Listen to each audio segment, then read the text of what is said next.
generalmente todas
Hola, ¿qué tal? ¿Cómo están? Buenas tardes, bienvenidas y bienvenidos al Foro Derecho para Todos. Hoy tenemos un programa muy bien especial.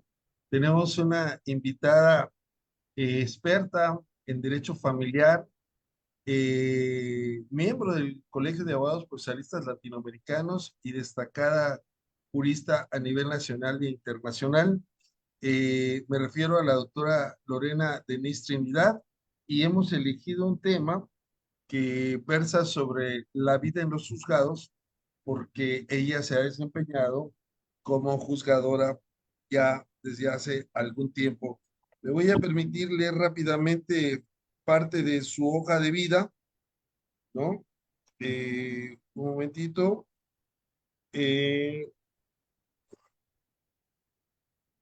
Ella es doctora en Derecho, maestra en Derecho Civil, Procesal Civil, en Mediación y Resolución de Conflictos por la Universidad de Barcelona, España, jueza familiar del Estado de Tabasco, donde se ha desempeñado en la carrera judicial por más de 26 años y jueza de enlace de Restitución Internacional de Niñas, Niños y Adolescentes.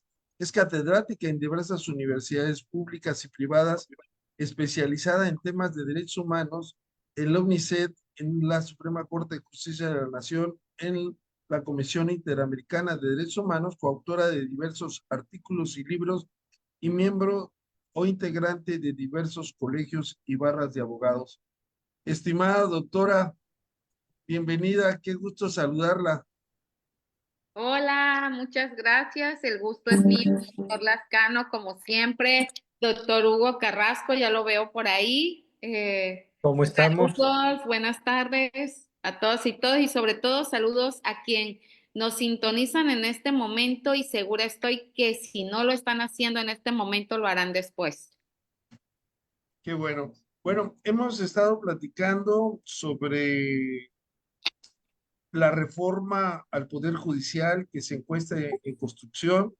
Hemos tenido, pues también algunos otros temas, pero principalmente se ha enfocado a ello. Y hoy tenemos una invitada, como lo mencioné en su hoja de vida, que tiene una carrera judicial destacada, llena de triunfos a través de la aplicación directa de los tratados internacionales de derechos humanos, pero también es contendiente, podríamos llamarlo así, en este proceso electoral judicial. Hola Hugo, ¿cómo estás? Bienvenido.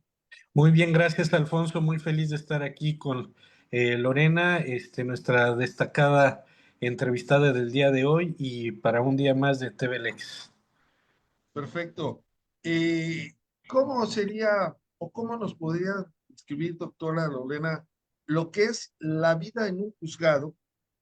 Y como lo hemos platicado también en la sesión pasada que tuvimos al doctor Hugo Jaime Hugo, de la Facultad de Derecho de la UNAM, que a aquellos que no tienen experiencia judicial y de repente llegar a un juzgado, sería un choque que podría retrasar la administración de justicia.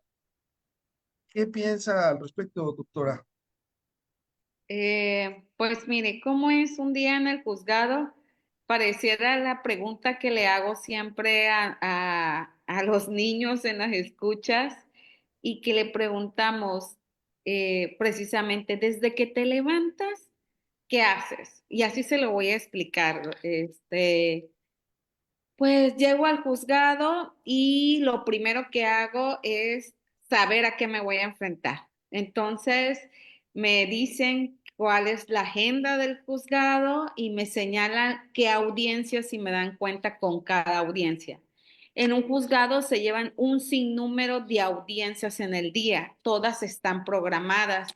Tenemos de todo tipo, audiencias con desahogo de pruebas, audiencias que implican escuchas de niños, de niñas y adolescentes. Entonces estoy en un juzgado de familia y los asuntos judiciales que se suscitan ahí pues están relacionados con ellos, juntas de padres, pero comienza mi día eso, organizándome de esa forma para saber a qué me voy a enfrentar en el día.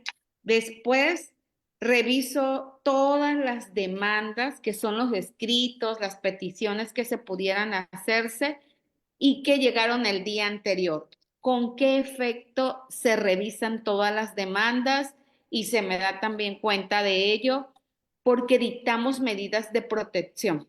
Como todos sabemos, pues la Constitución dice que la justicia debe ser en plazos legales. Todo, la administración de justicia debe resolverse en los plazos establecidos legalmente. Sin embargo, en los tratados internacionales, y cito la propia Convención de la Haya, y en las observaciones generales de niños, niñas y adolescentes, hablamos de plazos razonables. ¿Y por qué es esto? Hay asuntos que ni siquiera dan lugar a un plazo legal, que son 5 días para admitir una demanda, sino que se tienen que resolver de inmediato.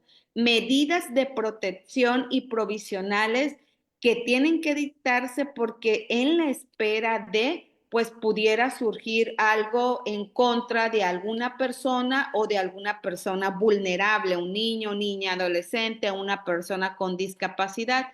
Entonces, vamos revisando cada asunto que cumple con los requisitos de ley, pero también vamos viendo qué medidas provisionales y de protección se pueden dictar. Ejemplo, alimentos. Tengo que fijar qué pensiones provisionales se van a dictar, el porcentaje, la cantidad. Ejemplo, si voy a ordenar convivencias de forma inmediata o voy a ordenar alguna orden de resguardo de un niño, niña, adolescente, o si hubo una sustracción del niño, dictar las medidas. Pedir la colaboración de todo un equipo multidisciplinario, DIF, representantes sociales, abogados de los niños, niñas y adolescentes. Y una vez que ya inicié eso, pues también comienzan revisar cada asunto. En un juzgado familiar en Tabasco estamos hablando que se están llevando 2,000 asuntos prácticamente en trámite.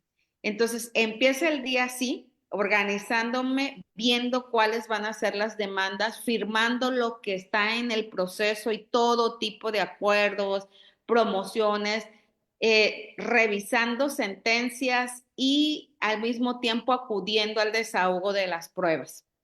Desde ese Eh, punto de vista, estimada doctora, ¿qué tan importante es la experiencia? Lo destacábamos el doctor Hugo Carrasco en la anterior sesión. Dijimos que la experiencia era fundamental, el saber administrar un juzgado, no solamente conocer el derecho, sino el saber administrar un juzgado. ¿Qué más podríamos agregar en la pregunta, estimado doctor Hugo Carrasco? Pues nada más para recordar, como mencionas, que nos referíamos al tema de la experiencia, porque al dictado ahorita, su señoría habla mucho de el dictar resoluciones, el llevar determinaciones, y mencionábamos que en el Código Nacional, y no solamente en el Código Nacional, también en los demás códigos, pero ahora porque entrará en vigor o ya está entrando en vigor en algunos lugares, el Código Nacional dice que las resoluciones deberán de tomarse con razón del debate y con base en la experiencia. Y reflexionábamos que en los requisitos para los nuevos juzgadores, en muchos casos, la experiencia no es un requisito. Entonces es una contradicción que en el Código Nacional les pidamos a los juzgadores que resuelvan con base en experiencia y en los requisitos no les pidamos experiencia. Entonces, un poco saber qué tanto juega la experiencia al dictar resoluciones, cómo la vamos adquiriendo, porque tampoco es algo que podamos transferir, no es como el conocimiento hasta cierto punto, que pues tomando algunos cursos, algunas actualizaciones podemos pues obtener cierto conocimiento, pero la experiencia desde mi perspectiva es algo que vamos construyendo día con día. ¿Qué le recomendarías a esos nuevos juzgadores? No a los que ya como tú ya tienen experiencia, ¿no? Sino a los que se van a enfrentar a este nuevo reto, porque pareciera que levantaron la mano diciendo yo puedo dictar sentencias, pero no es solamente dictar sentencias, tiene mucho, ¿no? sí, de hecho, yo hago la comparación incluso de la diferencia de la que estamos acostumbrados a elegir a diputados, presidentes municipales, gobernadores respecto a esta elección. ¿Por qué? Porque ese tipo de personas que son candidatos, al momento de decidir, pueden decidir en base a asesores, pueden contar con para que los ayude a decidir con los expertos en la materia que vayan a decidir. Sin embargo, un juez no va a tener asesores al momento de decidir. Imagínense usted qué tan importante es la experiencia, porque no va a tener a nadie, va a resolver él. Y entonces, yo sí he recalcado que en esta elección de jueces y magistrados no solamente importa el conocimiento, también la experiencia y sobre todo ese lado humano. Definitivamente llama la atención que en las listas hay personas, por ejemplo, que quieren ser magistrados, pero nunca han sido jueces. Y siempre la experiencia es la que te va tomando de la mano. Las cualidades de un juzgador pues son diversas. Por ahí sabemos que es la imparcialidad, la valentía, la sencillez, pero hay ciertas cualidades con las que no naces y tienes que irte construyendo en la carrera judicial.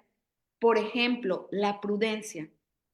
Cuando estamos, que acabamos de salir de la universidad, tal vez no somos tan prudentes, inclusive para tomar decisiones, pero con el paso del tiempo vamos aprendiendo a incluso ser prudente en la forma en que vamos a decidir o en la forma en que vamos a responder a una audiencia, porque sabemos que muchas veces en una audiencia pues hay muchas emociones de abogados, de abogadas, de las personas involucradas, tratándose incluso de perspectiva de infancia y adolescencia.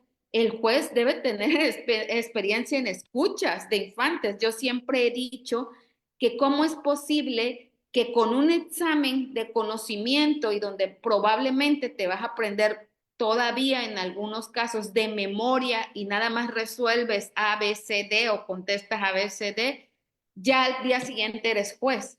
Eso no es posible cuando es la base de toda esta práctica que se va haciendo. Sí, entonces yo creo que sí, en lo personal llevo 28 años en el Poder Judicial y no hay un solo puesto que no haya tomado y que no me haya servido en esta construcción. Comencé desde mecanógrafa, he sido actuaria, secretaria judicial, conciliadora, proyectista, secretaria de estudio y cuenta y juez por examen de oposición.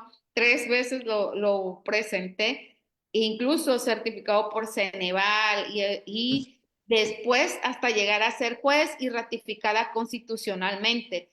Y créanme que en la práctica, un secretario, cuando fui secretario judicial o inclusive ahorita como jueza, puedo revisar muy rápido una actuación de un notificador o de un actuario judicial o incluso vas más allá, ya sabes cuándo te está engañando, sabes si Claro. fue o no fue. Les hablaba yo al inicio de la demanda, cuando checo todas las demandas, ya el juez muchas veces ya sabe cuál es una obra de arte y cuál no. Pero eso, por más requisitos y que te hayas aprendido de memoria, pues David Echandía, Cipriano Gómez Lara o Valle Fabel y te sepas el ABC, lo vas adquiriendo con esta experiencia de la que hablamos. Bueno, y hablando de experiencia, estimada doctora Lorena Denise, antes de seguir con el tema central, yo quisiera que nos compartieras cómo es un día de una candidata a un cargo, en este caso para magistrada del Poder Judicial de la Federación. ¿Cómo cambia la vida, podríamos decir? Porque antes, pues, vamos a suponer que todo era legal y que todo, como algunos dicen, todo era mejor, ¿no? Y solamente tenías que presentar un examen de oposición, ¿no? Acreditarlo, alguna entrevista, etcétera, y si rendías los requisitos de acuerdo con los evaluadores, pues, eras elegida. Pero ahora, ¿cuál es el día de una juez que se convierte en candidata y que tiene que convencer, porque también con el doctor Hugo platicábamos la otra vez, bueno, ¿y qué tendrá que decir una persona que es candidata a un cargo de elección popular para la judicatura? ¿Cómo es ese día, por favor?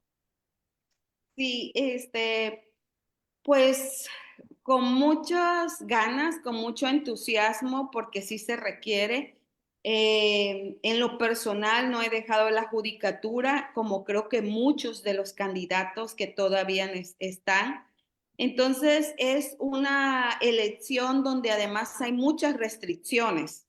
Yo incluso digo, nada más puedo respirar porque no podemos poner lona, no podemos repetir agua, no podemos inclusive, o sea, invitar a tu casa, pero únicamente una persona, no puedes ofrecerle agua, alimentos y muchísimas cosas más. Entonces, es una candidatura, pero con restricciones, pero además tienes que hacer tu jornada laboral. Entonces, miren, les voy a explicar un día que estuvo, que sí necesitaba yo respirar. Sigue siendo pues mujer, ama de casa, llevando todo. Fui a dejar a mi hija al colegio, regreso, pues me voy al juzgado y tenía una restitución internacional de 3 niños hondureños.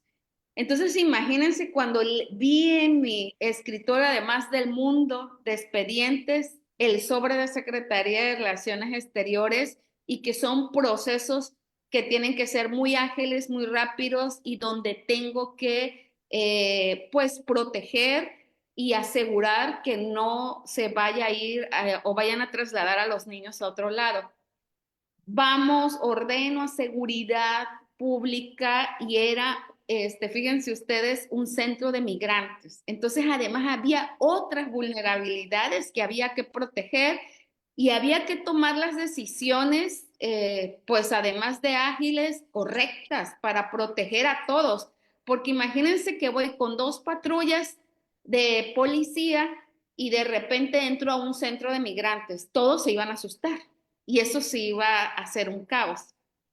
Bueno, después de eso, de todo el día, las firmas, las audiencias, las escuchas, las juntas, salgo a las 3 de la tarde y a las 4 de la tarde tenía agendado ya. Yo les digo al juzgado, se va la juez o la candidata, porque saliendo de la jornada laboral tienes que ir allá, pero también estoy en la academia y entonces tenía escuela judicial y tenía ya clases programadas antes de esto y llegué al lugar que era Jalpa de Méndez y después de eso, que está como a 40, 50 minutos de la capital, a ponerme a dar la escuela judicial, las clases de la escuela judicial. Di un receso y me fui a dar la conferencia y la plática de la candidatura. Regresé a la plática de la escuela judicial y llegué a casa como 11 de la noche. Entonces sí, realmente es un reto muy, muy grande, sobre todo cuando hay muchas restricciones en esta candidatura. Sin embargo, sí les debo decir algo y lo positivo que he encontrado en esta experiencia. La experiencia que he tenido en este momento jamás la hubiera tenido detrás del escritorio. ¿Por qué? Porque sí ves la realidad.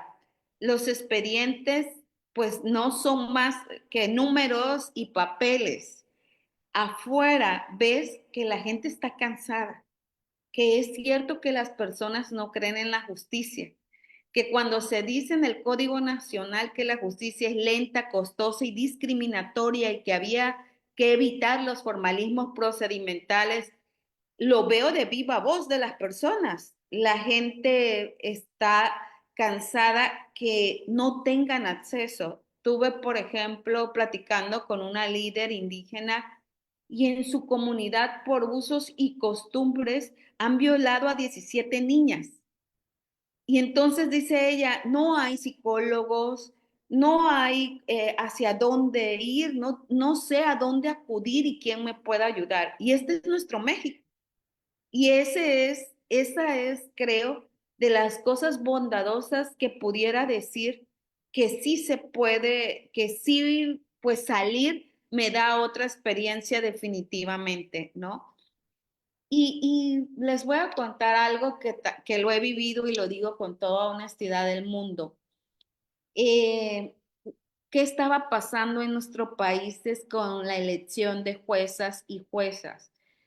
Únicamente lo estábamos concretando a la experiencia por carrera y también al examen de conocimiento que cambia en cada estado del país, pero que muchas veces es un examen de preguntas de cierto, falso, verdadero y ese tipo de cuestiones.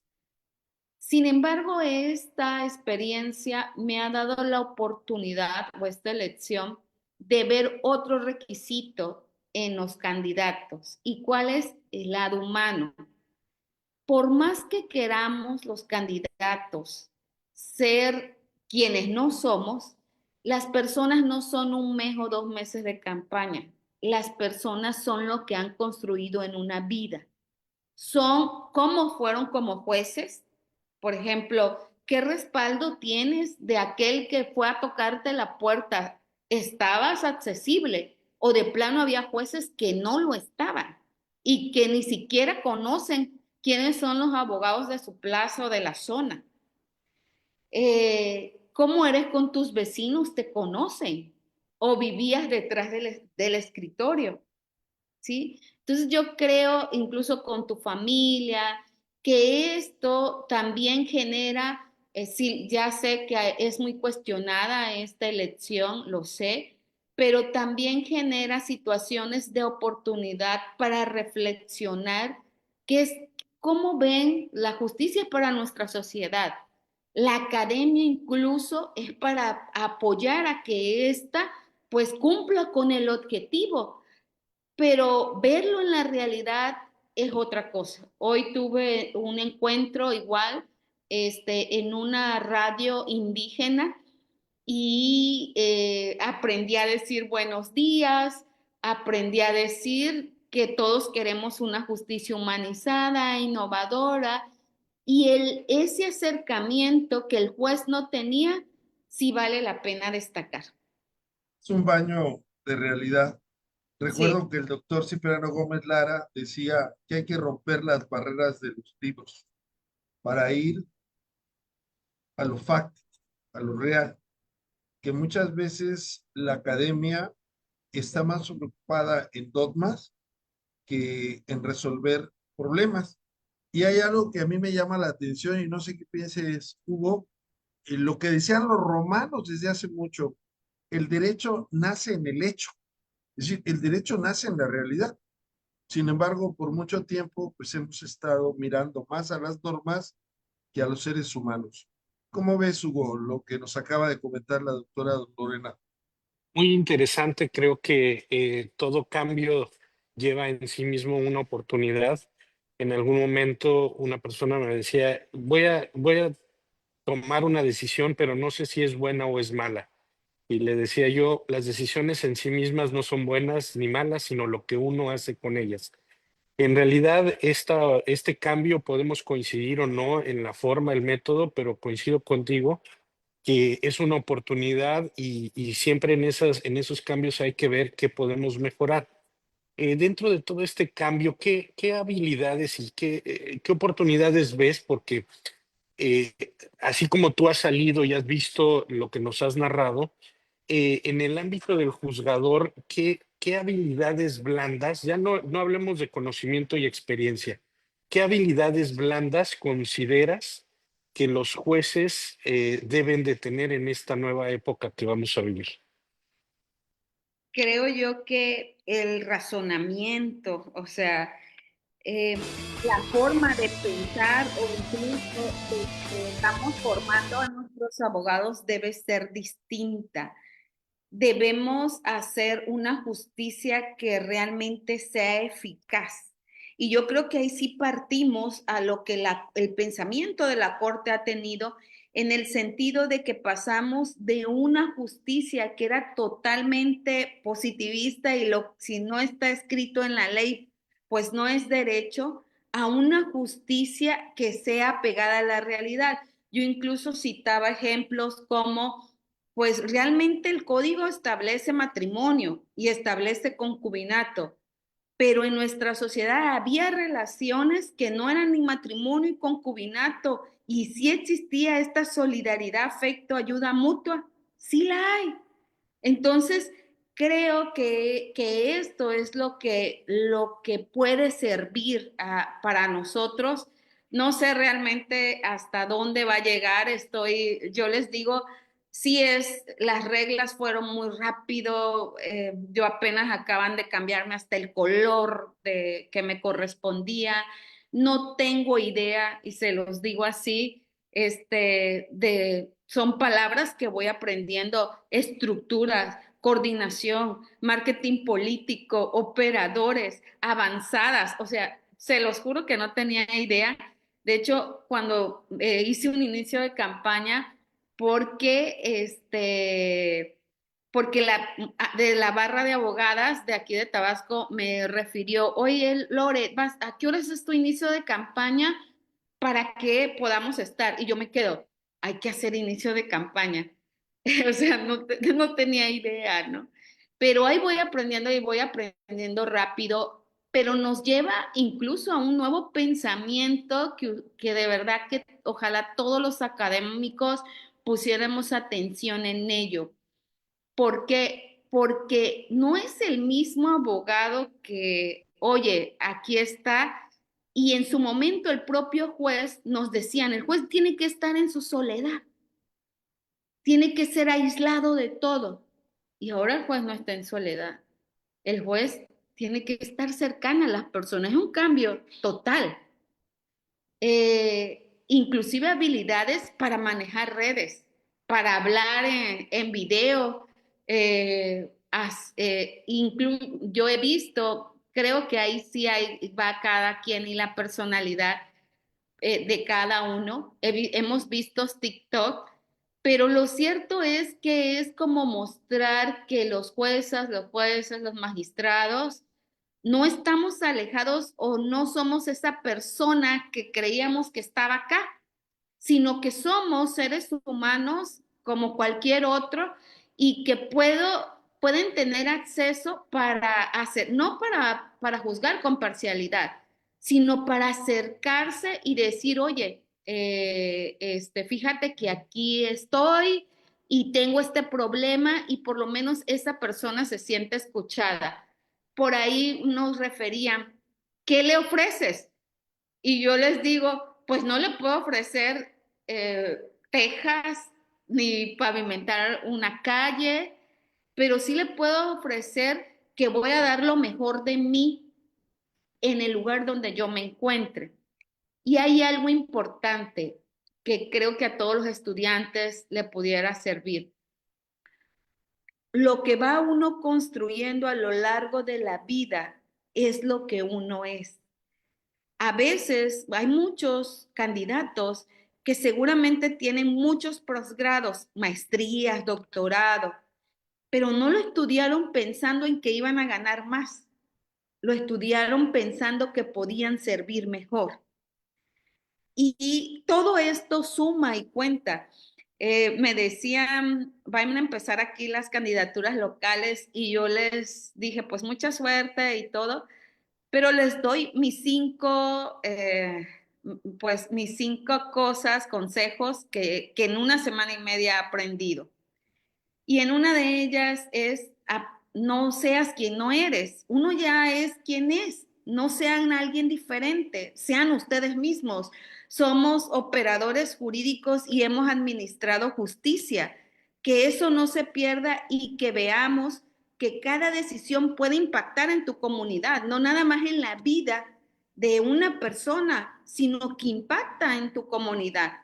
En lo personal, pues he dictado sentencias que incluso han sido noticia en el Estado, como la primera sentencia aquí en el Estado de violencia de género digital, la primera sentencia de lectura fácil, la primera sentencia en relación al modelo social de discapacidad y los sistemas de apoyo. Pero en otras de las recomendaciones le decían, y la más importante, inhalen y exhalen. Bien, muy interesante. Saludos, manda Merlin Martínez Lascano. Mary, También un tenemos abrazo. a Inedalí Espinosa Sánchez. Tenemos por ahí a eh, Lou Denise, no sé si la conoce. Es mi Todo hermana. Sí, sí. uno para la mejor magistrada mixta por un buen cambio para los niños y adolescentes. Felicidades, doctora. Bueno, muchas gracias por seguirnos. Tenemos algunos comentarios más, ahorita los iremos transmitiendo. A mí, con lo que se ha platicado hasta ahorita, a mí se me hace interesante una cosa, la transparencia. ¿Por qué? Porque si bien es cierto que algunos candidatos han hecho cosas chuscas, otros no, otros tienen una carrera judicial, una ética probada, por lo menos a lo largo de su historia. También es cierto que antes o en el sistema actual, por ejemplo, acá en Chiapas, pues de repente había un cambio de un magistrado que venía de otra región del país y pues nadie lo conocía y nadie lo conoció y se van y vienen y se van y vienen. Y muchas veces dictan sentencias que dejan mucho que desear porque es obvio, ahorita con lo comentado, la experiencia de estar en una radio indígena, pues en el sureste tenemos otras realidades que en el norte o en el centro. Y esas realidades son las que hay que conocer y también darse a conocer, porque quien no tiene problemas en su vida por su integridad, por su desempeño, pues es importante que lo podamos conocer. Para mí eso es fundamental, que conozcamos quiénes van a resolver las causas más importantes, sobre todo en los tribunales colegiados de circuito, que son pequeñas cortes supremas locales, que son casi tribunales terminales, y entonces, pues antes ni siquiera los conocíamos. Es más, yo soy abogado litigante de más de hace 30 años, y si me preguntan cómo se llaman los 7 jueces de distrito en Chiapas, ni lo sé. ¿Cómo se llaman los estados? Ni lo sé. Y eso es importante porque ahora se tiene una finalidad, quitarle los ojos, taparle los ojos, destaparle, perdón, los ojos a la justicia. Y esa elocuencia de la que se comenta, pues también van a ser en los juicios ahora que todos son orales, en materia familiar, en materia civil, a través del Código Nacional de Procedimientos Civiles y Familiares, porque los abogados, a pesar de que antes en todas las fiestas decían que hable el abogado era poeta, el abogado sabía mucho porque no solamente tenía una cultura de las leyes, sino tenía una cultura general. Y yo creo que a lo largo de la historia hemos perdido eso, tener una cultura general, conocer la realidad, conocer de dónde venimos y conocer las deficiencias de las gentes y no solamente estar hablando de Carneluti, de Chovenda, inclusive del doctor Cipriano Gómez Lara, que él mismo lo decía, ¿no? Hay que estar en la realidad. ¿Cuál sería el consejo en este tiempo para los estudiantes que se están preparando y que quizás, si esto sigue, pues van a tener que pasar por un procedimiento electoral para llegar a ser juez, magistrado, inclusive ministro de la Corte? Sí, yo creo que eso, que hay tres cosas que pudieran, con el cual te puedes construir, irte formando. El conocimiento, que desde luego es súper importante. Y cuando hablabas de cómo hacer llegar este comunicado, tu mensaje a la ciudadanía, pues también nadie puede hablar de lo que no sabe. Entonces, muchas veces, por más que quiera hablar, pues no, ¿qué va a decir, no? Yo creo que es el conocimiento, la experiencia, si les gustan y quieren ser jueces. A mí me llama, por ejemplo, la atención cómo eligen los jueces en Estados Unidos y que uno de los requisitos sea el propio litigio.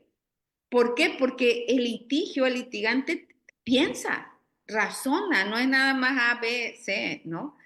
Y pero yo creo también que se cultive esa persona, que realmente si quieren ser juezas y juezas, por ahí tengo un artículo que se llama Humanización de la Justicia y que escribí desde el 2021 y en donde refería qué tipos de jueces o juezas ya necesitaba nuestro país.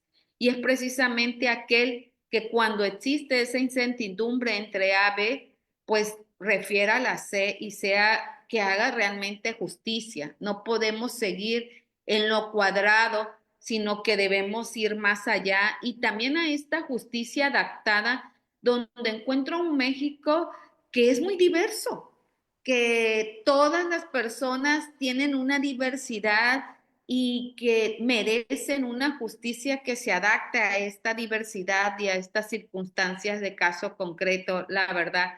Me hacían unas preguntas en otra entrevista y me decían, pues saben que si queremos conocer el pensamiento de los jueces y las juezas y a ver qué piensa, aborto, bullying, así me empezaron a preguntar ese tipo de cosas y contestaba, pero después salí de ahí y yo dije, oigan, qué bien, porque qué tipo de pensamiento van a tener estos jueces, juezas que son candidatos.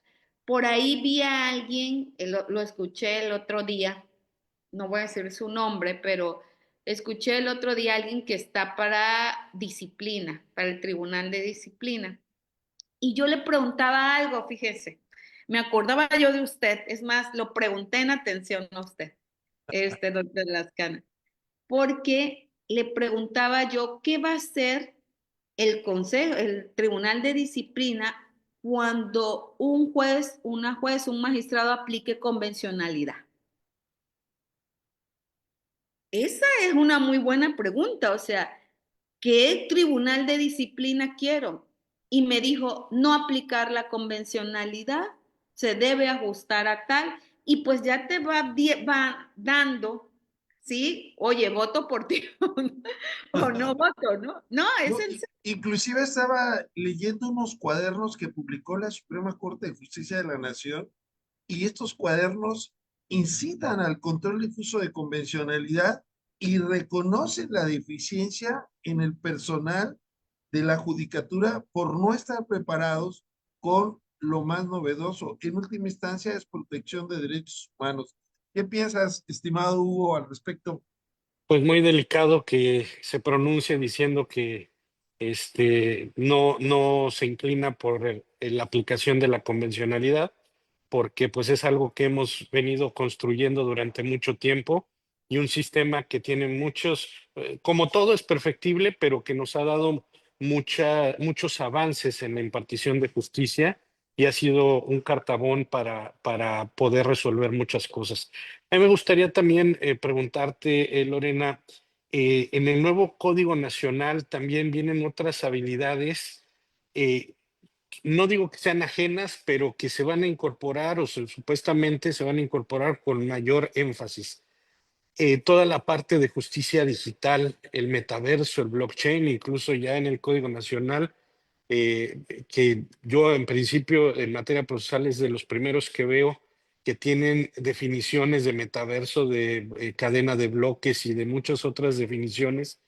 Eh, ¿Cómo te estás preparando y cómo ves? Porque eso ya también es parte de una realidad, la realidad que hemos Claro. hablado de salir a ver a los indígenas, al pueblo, a contactarlo, pero también parte de esa impartición de justicia y hablando del plazo razonable y de la celeridad, pues viene ser la incorporación o viene a ayudar la incorporación de la tecnología. ¿Cómo ves esta incorporación? ¿Es fácil, no es fácil? ¿Cómo te preparas? ¿Cómo preparas o cómo ves que se puede preparar al juzgado? Porque no se trata nada más del juez que pueda llevar una audiencia, sino de todos los que están trabajando para formar expedientes electrónicos, realizar notificaciones electrónicas y demás.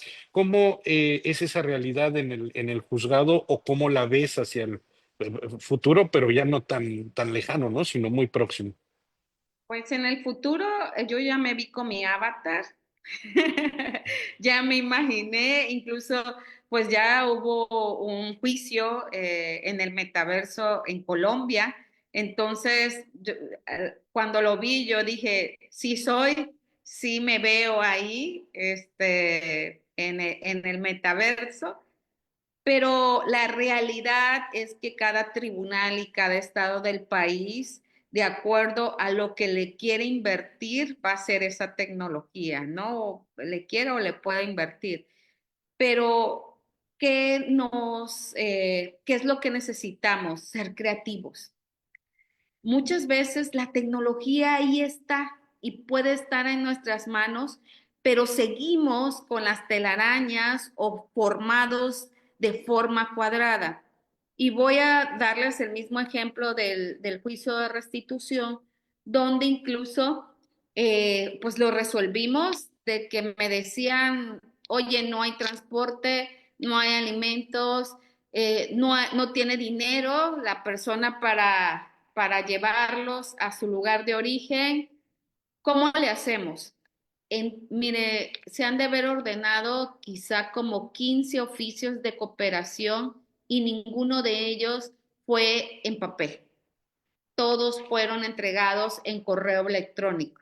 Las diligencias se programaban al día siguiente. O sea, era, te lo envío y por favor ponme a policía de género, te lo envío y por favor apóyame en darme una van, habladas por teléfono. Y me decía la secretaria judicial, oye, oiga Lid, pero ¿cómo le vamos a hacer para hablar con de migración? Agarraba, busca en internet el teléfono y da fe que estoy llamando, porque el secretario y el actuario tienen fe pública. Entonces, lo cierto es que creo que para que mejoremos esta administración de justicia, se necesita también ser creativos y dejemos de educar a los abogados todavía en el cuadrado, es decir, hagamos que piensen, que razonen, que sean ejemplos de casos concretos y qué haría cada uno. Así creo que podemos limitar cualquier barrera. De hecho, en Tabasco, no sé, creo que en México ya empezó, ¿no? El Código Nacional ya está vigente. En Tabasco está para declaración de ausencia. Ya tuve el primer juicio y en Chiapas, no sé, creo que todavía no, ¿verdad? No, están de vacaciones desde En hace, en la desde hace Ciudad de tiempo. México se hizo una declaración de vigencia parcial en 3 fases. Ahorita hay algunos asuntos en materia familiar que ya se están llevando, pero las otras 2 fases se suspendieron, estaban para mitad de este año, a finales de este año, pero se suspendieron. Entonces, pero ya finalmente ya está en aplicación alguna parte, ¿no? A mí me gusta el Código Nacional, de verdad debo decirlo, tiene sus cosas y además otras que me hubiera gustado que se cambiaran, pero en lo personal yo creo que los temas que trata y la forma de abordarlos me gustan. O sea, es un Código Nacional de Protección de Derechos Humanos que le apuesta a la tecnología, y lo que sí es que yo digo, en materia penal era 5 principios y aquí son 17. Son muchísimo más, y ya implementa como principio la propio el interés superior de la infancia, así como la perspectiva de género, y eso está muy bien. Y habla Pareciera que de las personas en observaciones situación de vulnerabilidad, ¿no? En y términos generales. restitución nacional, porque ¿cómo le hacíamos si se sustraía un niño a nivel local? Era un problema, porque no había un proceso, y yo digo, era el mismo procedimiento de poder usar para una vaca, así lo digo en clases, a un niño, imagínense. Pero, y algo muy importante, el requerir la especialización de abogadas y abogadas en derecho de infancia y adolescencia. Eso me súper agrada, ¿sí? Bueno, vamos a hacer aquí un ejercicio que preparamos Hugo y yo para ver qué nos contestas respecto, así como te hicieron Qué este, bárbaro. eh, te dice, vota por mí para ser juez, pero pues obvio, tú tienes la candidatura para ser magistrada. Aquí vemos la primera que nos dice la inteligencia artificial, ética y experiencia en la administración de justicia. Bueno, ya nos dijiste cuánto tiempo tienes de experiencia, Sí, 28, 28 años y en 28 años. ética igual he sido, pues gracias a Dios, muy galardonada. Fui jueza del año en 2021. He sido 4 veces galardonada por la Barra Tabasqueñas de Abogados. En el 2024 participé, fui galardonada por el Instituto Estatal de la Mujer y por el Gobierno del Estado y participé en el consejo honorario también del protocolo de infancia y adolescencia que está en vigor actualmente de la Suprema Corte. Perfecto. Y la importancia de la ética en la judicatura. ¿Qué piensas al respecto, estimada Lorena? Híjoles, sin la ética, a mí me preocupa mucho esto. Muchos de los que estamos ahí no es por un salario, eso no es cierto. Y también es una falacia que todas las juezas y jueces sean corruptos, tanto a nivel local como federal. Muchos de los que estamos aquí, ahí es por el amor a servir. Sí, Créanme que lo agotador que puede ser una jornada, no lo paga absolutamente nada, estás ahí porque te gusta, tanto el propio juez o cualquier operador jurídico. Entonces sí, sí se necesita. bien, tenemos un saludo de Antonio Denis.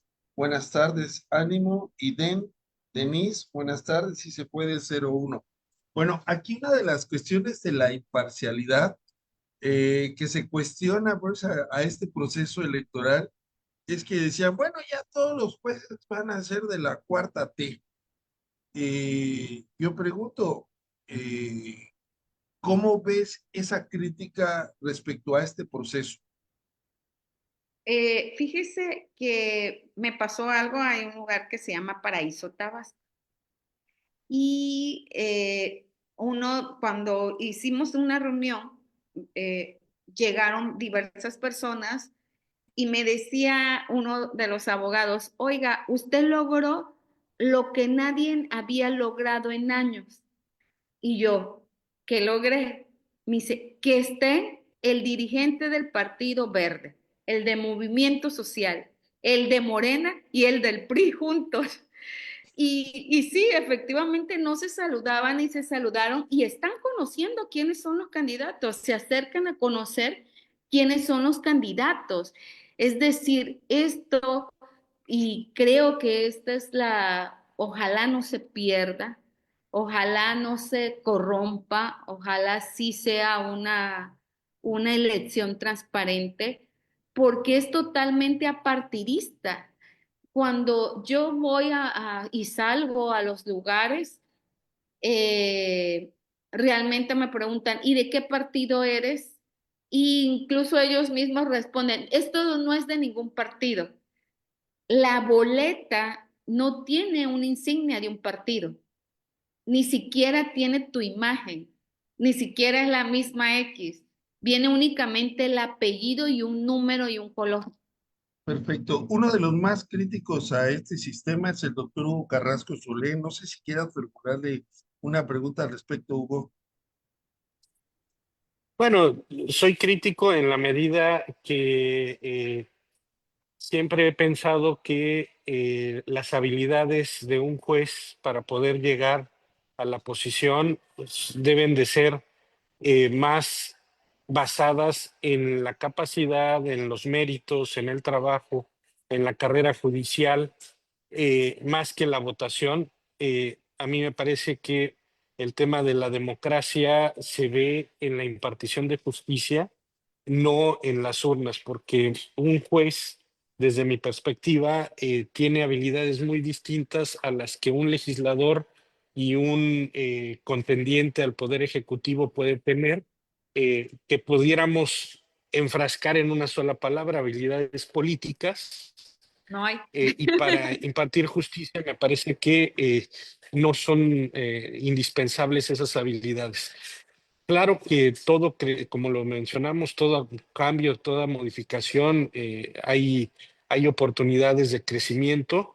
Eh, el hecho de que, por ejemplo, les impongan en un breve tiempo obligaciones para poder saber cómo administrar una campaña, topes de campaña, auditorías, contabilización, un montón de cargas que no son propias de un juzgador, que no abonan en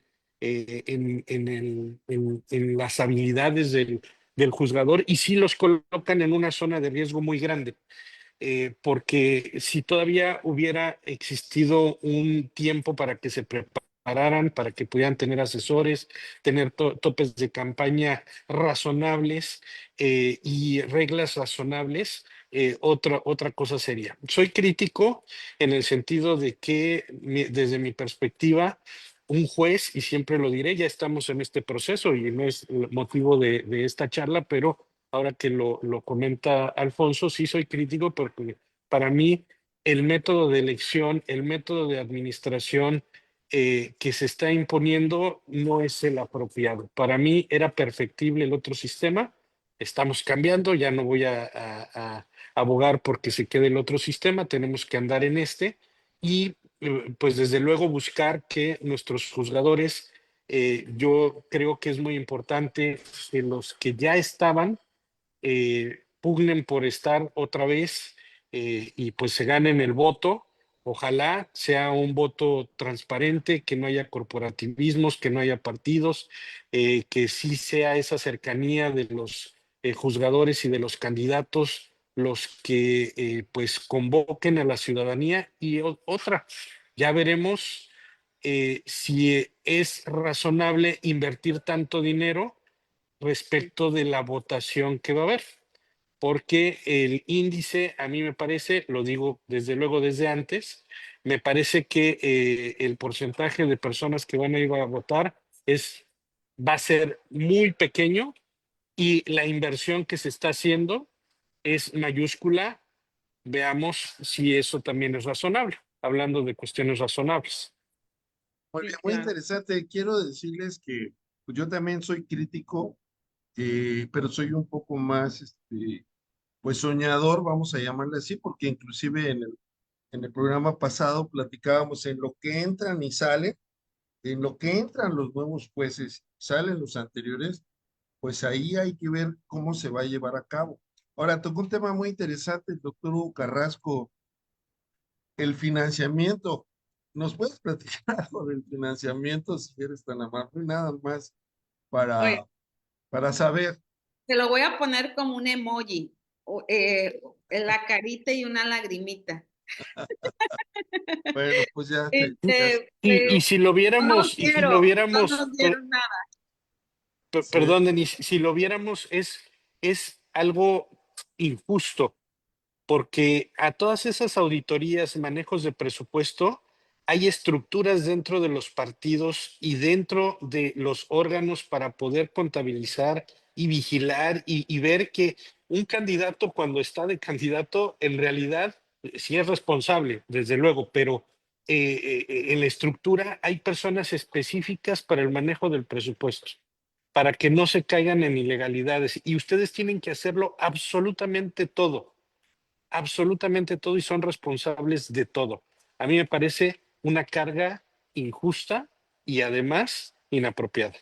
No, sí, yo mire, también es una considero, cosa perdón, aparte de esa fiscalización, les voy a contar, porque entiendo que estoy en mi carácter aquí, pues puedo hablar, sí, pero claro, realmente,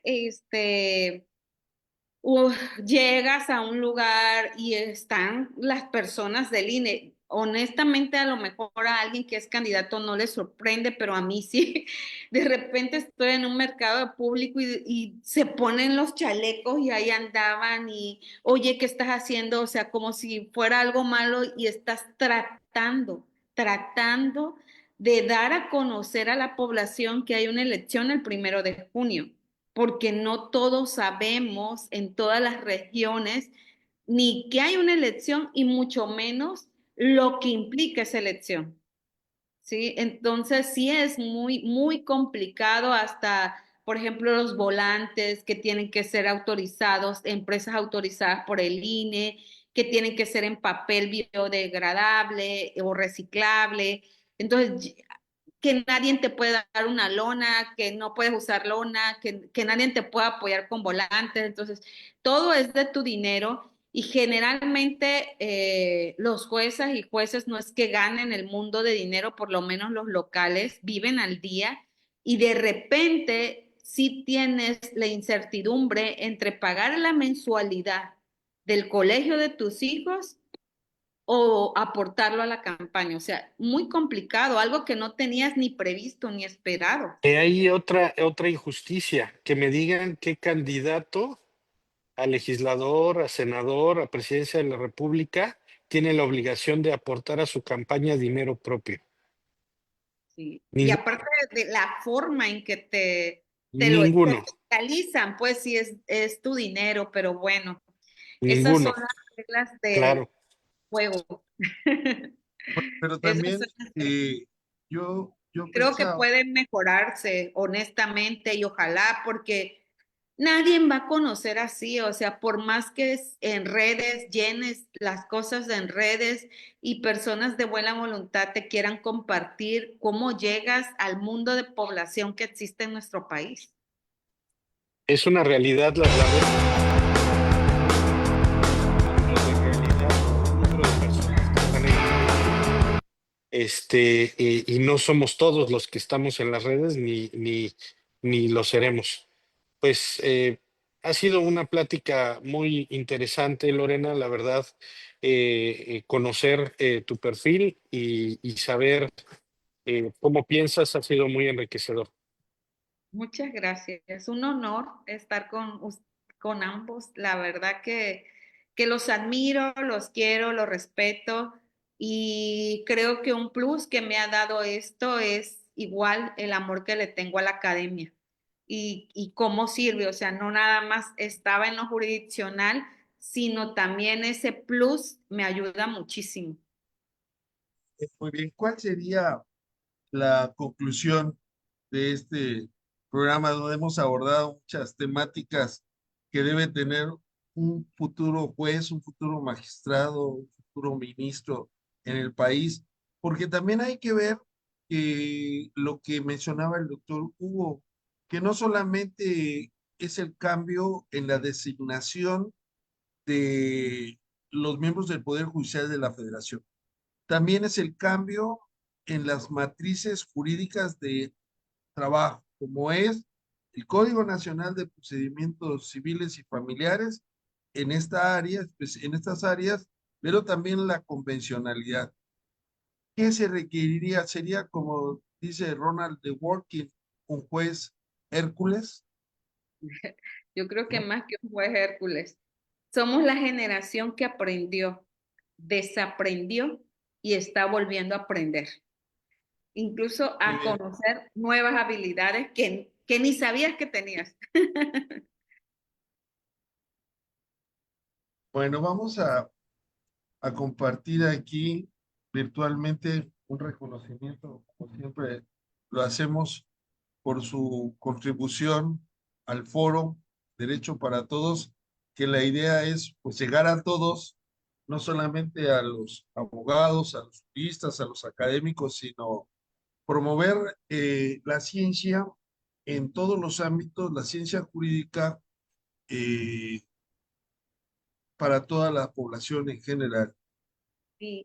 Doctor, si me lo permite, quisiera igual dar a conocer mi boleta, si ambos me lo permiten. Claro, claro. Pues mi boleta es rosa. Es más, la tengo aquí. No sé A ver, si ve. Para que vean igual los que están en casitas que no es una boleta que tenga un partido, tampoco es una boleta que se ponga una tacha, tampoco tiene una imagen del candidato.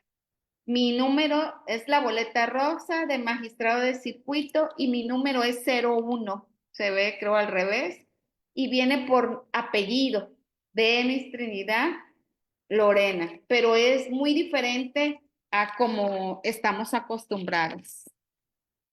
Muchas gracias. Pues Ese es otro de los grandes cambios. Estamos acostumbrados a una X y ahora hay un número, una cantidad de números que hay que llenar. Pero bueno, Sí. pues no sea el- tan crítico, doctor, por favor, y háganos el honor de leer el reconocimiento, por favor, para la doctora. claro que sí. El Colegio de Abogados Procesalistas Latinoamericanos y el Colegio Nacional de Profesores de Derecho Procesal, doctor Cipriano Gómez Lara, otorgan el presente reconocimiento a la doctora Lorena Denis Trinidad por su destacada participación en el foro Derecho para Todos con el tema La vida en los juzgados. Su contribución fue fundamental para el éxito y enriquecimiento de este foro, demostrando un compromiso ejemplar con la excelencia y el avance del conocimiento en materia constitucional. México, 16 de abril del 2025. Ay, Pues muchas con gracias. esto queremos agradecerle por su tiempo, doctora, agradecerle como siempre a nuestro querido amigo y colega, el doctor Hugo Carrasco Solé, y nos vemos el 1 de junio. Y Lástima que no voten acá en Villahermosa. bueno, Pero pero, bueno, a pero todos sus colegas y colegas de Villahermosa, votamos de corazón y sabemos que tenemos una excelente candidata, una excelente persona, gente preparada de la academia y de la judicatura y que ha demostrado a lo largo de su vida una congruencia. Así que los que vamos a ganar, vamos a ser los tabasqueños con esta elección. Y los invitamos a todos a votar porque este proceso está en construcción. Nos vemos pronto, Hugo. ¿Dónde más? En TVLex. Gracias. muchas Buenas gracias. tardes. Un abrazo y besos a ambos y a todos Gracias. allá en casita.